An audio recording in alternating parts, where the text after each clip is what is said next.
warahmatullahi wabarakatuh. Waalaikumsalam. Mana princess? Baiklah, di sini kami akan memulai wawancara kami kepada Kak Tiara. Sebelum itu perkenalkan, saya Lufita Sari. Saya Salvatore Ramadhani. Saya Surya Galia Ditama. Ya, sekarang kita mulai wawancaranya. Untuk pertanyaan yang pertama, sebagai mahasiswa, menurut saudari. Pertanyaan yang pertama untuk Kak Tiara, sebagai kefarmasian dapat dikatakan penting bagi kehidupan manusia. Bagaimana sih menurut pendapat Kak Tiara? Menurut aku pribadi ya, farmasi itu menurut aku sih farmasi itu bidang yang penting ya buat kehidupan kedepannya. Karena kan ilmu farmasi itu ilmu yang berkembang. Jadi makin maju perkembangan, nah teknologi di farmasi itu makin maju juga. Contohnya kayak pembuatan vaksin baru, terus alat-alat farmasi yang makin canggih gitu sih. Terus juga, karena kan peralatan rumah tangga kayak porselen itu juga dari farmasi. Iya, itu juga dari farmasi. Lebih ke ini sih apa namanya? Ke industri farmasi yang ngebuat obat-obat atau kebutuhan rumah tangga juga, itu butuh apoteker yang handal di bidangnya. Jadi nggak bisa sembarangan.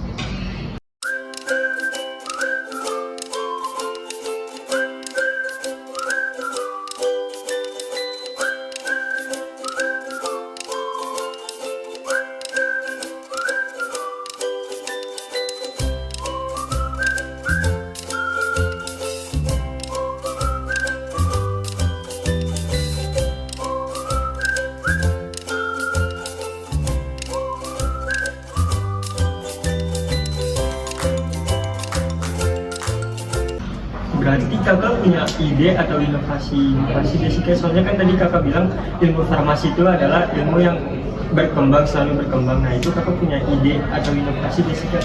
Kalau inovasi untuk sekarang ya, inovasi buat diri aku sendiri sih belum ada, karena kan sekarang tuh di semester 5 ini udah sibuk buat baru sibuk buat bikin proposal penelitian, terus pilih penelitian yang sekiranya worth it buat dijalanin gitu. Terus seminar juga. Kalau untuk kehidupan kedepannya belum ada rencana, cuma untuk farmasi sendiri di diri aku udah ada, jadi udah nentuin skripsinya mau apa, terus proposal judulnya mau apa. Untuk sekarang sih udah. Apa sih Kak yang memotivasi kakak untuk memasuki bidang kefarmasian ini? Kalau bidang farmasi, aku kan emang dari awal nggak ada minat buat di farmasi ya. Masuk farmasi juga karena dorongan keluarga. Awal masuk Binawan tuh karena maunya K3, tapi dilarang. Jadi udah farmasi cewek farmasi aja, gitu, ngapain kamu mau K3 gitu.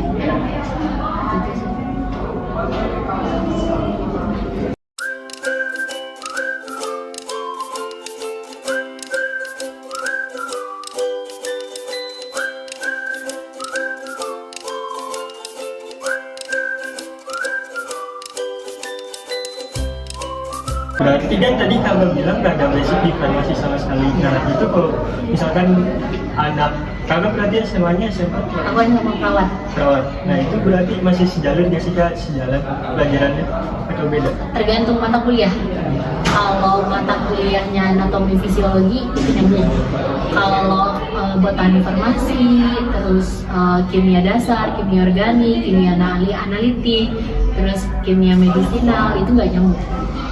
Lebih kalau di farmasi itu lebih ke SMA IPA. Jadi buat di SMK aku sendiri dari awal aku di keperawatan nggak ada basic sama sekali buat di kimianya ya. Cuman kalau buat pelayanannya alhamdulillah udah. Berarti susah gak sih Kak pas dijalaninnya pas semester awal gitu? Kalau semester awal tuh masih gampang karena pelajarannya masa kuliahnya itu masih nyambung. MKWU banyak, terus mata kuliah jurusan cuma sedikit, apalagi 1-3 tuh mata kuliah MKWU masih ada. Cuman kalau mata kuliah jurusan dia belum ini, tapi udah semester 5 itu udah nggak ada MKWU. Jadi MKWU tuh tariknya di semester awal. Jadi sekarang mata kuliahnya udah menjurus semua.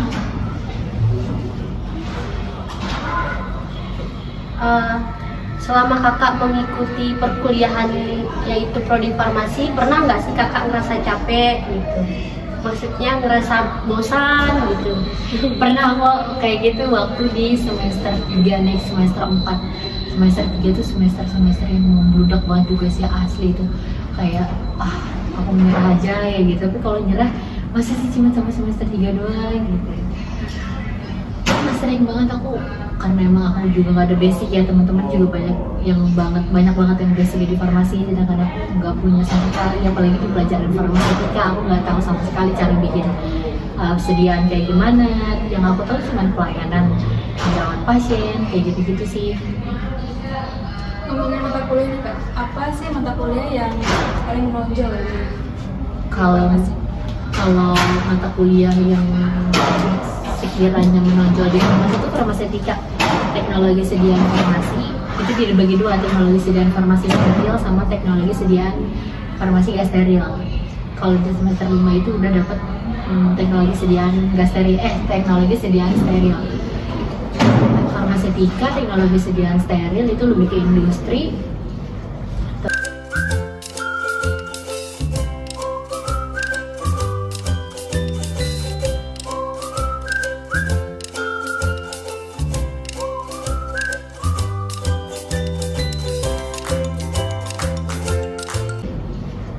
Terus farmakologi itu juga penting untuk farmakologi, karena kan kalau penelitian tuh ada penelitian kuantitatif sama kualitatif. Kalau misalkan kualitatif biasanya dia pakai tikus buat jadi bahan penelitiannya. Apa tuh? Yang diurutin untuk apa? Kayak uji toksisitas, misalkan kita bikin produk, misalkan kita mau pakai obat PCT. Nah PCT dibuat di tikusnya tuh dia punya toksik apa jadi nanti diteliti gitu loh, gitu sih. Kenapa pakai tikus? Karena kan hewan percobaan di farmasi Binawan tuh ada 3, ada kelinci, tikus, sama mencit. Kalau mencit tuh biasanya rentan banget buat sakit-sakit gitu, mati apalagi di tikus mencit tuh. Tapi kalau keseringan dan paling banyak di lab farmakologi itu tikus, karena dia fisikal lebih kuat. Kemarin di lab farmakologi itu ada kelinci, cuman semuanya mati gara-gara kan kalau kelinci namanya makhluk hidup ya harus kena paparan sinar matahari, tapi ini enggak, karena di dalam yang piket juga nggak dibawa keluar gitu, jadi mati. Semuanya mati, tinggal mencit sama tikus aja. Kan obat kan biasanya kan buat manusia nih Kak, buat manusia obat itu kan. Nah terus untuk pengajaannya itu kita pakai kelinci atau mencit? Ya itu percobaannya ya. Kalau misalkan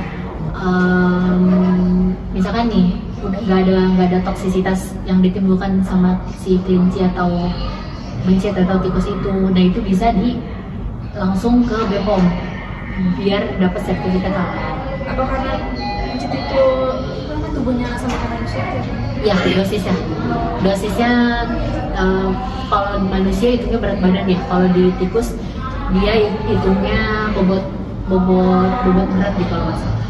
Kalau di tikus ya, jadi kalau misalkan di manusia dosisnya 1, kalau di tikus biasanya setengah.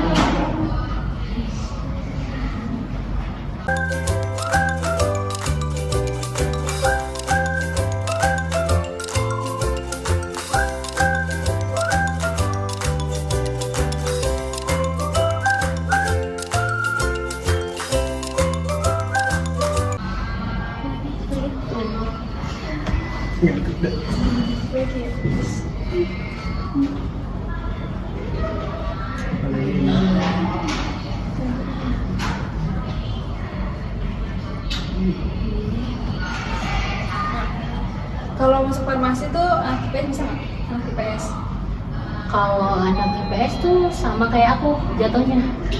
Di angkatan 2020 tuh ada aku perawat, ada 4 orang yang masuk farmasi. Terus teknik sipil ada 1, anak IPS ada 1. Jadi semua yang biasanya di awal itu nanti ada pengarahan khusus buat yang anak-anak non SMKF. Jadi kayak aku nih perawat, terus anak IPS, anak teknik sipil tuh biasanya ada pengarahan khusus dari kaprodinya. Kalau di angkatan aku gitu, jadi kayak dikasih pengarahan khusus kalau pengenalan farmasi lah ya di Zoom khusus tuh. Kayak Belani selaku kaprodinya bilang farmasi tuh kayak gini ngarahin sih. Jadi kayak kalau nggak tahu tanya aja temennya yang SMKF gitu. Bisa tergantung diri pribadi masing-masing. Kalau misalkan dia mau belajar dan mau terus berusaha, ya nggak ada masalah sih PS itu. Berarti kan tadi kakak bilang tergantung diri kita sendiri. Nah itu kakak pernah ngerasain capek gak sih? Terus bagaimana cara ngadepin pas pembelajarannya gitu, kayak bosen? Kalau capek sih pasti ya, capek banget apalagi rumah aku jauh. Terus harus pulang pergi, apalagi praktek kemarin tuh dapetnya sore banget. Terus nyampe rumah aku sampai jam 10:30, itu pasti capek banget, belum lagi tugas-tugas. Tapi yang paling ngerasa capek tuh di semester 3. Kenapa tuh semester 3 Kak? Wow banget, dosennya, tugasnya, mata kuliahnya. Semester 3 kayak apa udah aja sampai di semester 3 gitu. Terus cara ngadepinnya gimana sih Kak? Tips and trick? Kalau dari aku pribadi, kalau udah capek udah mending tidur, jangan dipaksain. Kalau dipaksain malah yang ada nggak bener. Sama, jadi kita kayak bikin note gitu loh. Kalau aku pribadi bikin note di buku kuliah aku kayak kata-kata motivasi kali ya, kata-kata motivasi kayak semangat gitu, kayak gitu-gitu sih kalau aku. Lebih sering mengakui Iya, diri sendiri. Nah, kakak kan ikut HMP nih. Apa sih yang membuat kakak tertarik gitu buat mengikuti kegiatan HMP ini? Kalau ikut HMP itu karena awalnya aku mikir gini, karena cita-cita aku buat masuk buat masuk K3 sama psikolog nggak kesampaian, dan karena pribadi aku juga lebih suka explore daripada takut belajar gitu. Makanya aku ikut HMP buat mengaplikasikan diri aku sendiri. Mungkin dengan dulu mikirnya mungkin dengan ikut HMP aku bisa lebih explore lagi, lebih tahu dunia luar kayak gimana lagi gitu. Karena pribadi aku sendiri tuh aku lebih suka ngeliat, aku lebih suka jalan-jalan sendiri gitu daripada harus tekun belajar. Kalau farmasi kan tuh harus tekun ya, tekun teliti gitu. Karena aku bukan tipe orang farmasi banget. Jadi kayak ya udah ikut HMP aja, kali aja bisa tambah wawasan lagi gitu. Tapi pas ikut HMP gitu, keganggu nggak sih Kak waktu belajarnya? Kalau di farmasi sendiri, HMP tuh nggak selalu bentrok gitu. Paling kalau lagi kayak besok tuh ada pengesahan undang-undang Ormawa. Pengesahan undang-undang Ormawa itu biasanya baru bentrok. Yang diadain BEM sama DPM tuh biasanya bentrok. Terus kalau dari himpunan farmasi sendiri, dia nggak pernah bentrok. Jadi kaprodinya selalu kaprodi dan pembinaannya selalu pengen mahasiswanya tuh aktif di organisasi, tapi nggak ngelalain kuliahnya gitu. Jadi balance lah dua-duanya. Paling kerjaan tugasnya aja sih yang kayak aduh ini LPJ belum gitu. Kayak sekarang nih udah dikejar-kejar LPJ tapi tugas numpuk gitu. Gitu sih. Kan semester 5 nih Kak sekarang. Coba dong Kak, tiga hal apa yang paling nggak boleh dilakuin pas kita jadi mahasiswa farmasi? 3 hal ya. Pacaran itu berpengaruh banget.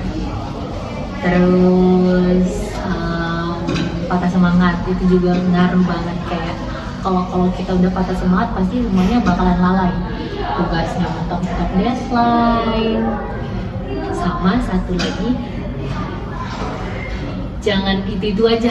Ngerti gak sih, jangan itu aja kayak aku ngertiin itu aja tuh kayak jangan stuck di situ gitu. Kita harus tahu, punya wawasan yang lebih, kita harus punya motivasi lebih gitu. Jangan kayak Pas penasaran. iya, bikin diri kita penasaran, jangan mau jadi swapping terus itu banyak sama dosen gitu. Karena kan sekarang udah di Binawan ini mekanismenya itu udah kampus merdeka. Kita ikut kampus merdeka, jadi yang apa-apa cari sendiri gitu, nggak apa-apa disuapin sama dosen gitu. Baiklah, sekian dari wawancara kami. Terima kasih juga buat Kak Tiara yang sudah mau berbagi pengalaman menjadi mahasiswa di Universitas Binawan ini. Sekian dan terima kasih. Assalamualaikum warahmatullahi wabarakatuh. Waalaikumsalam.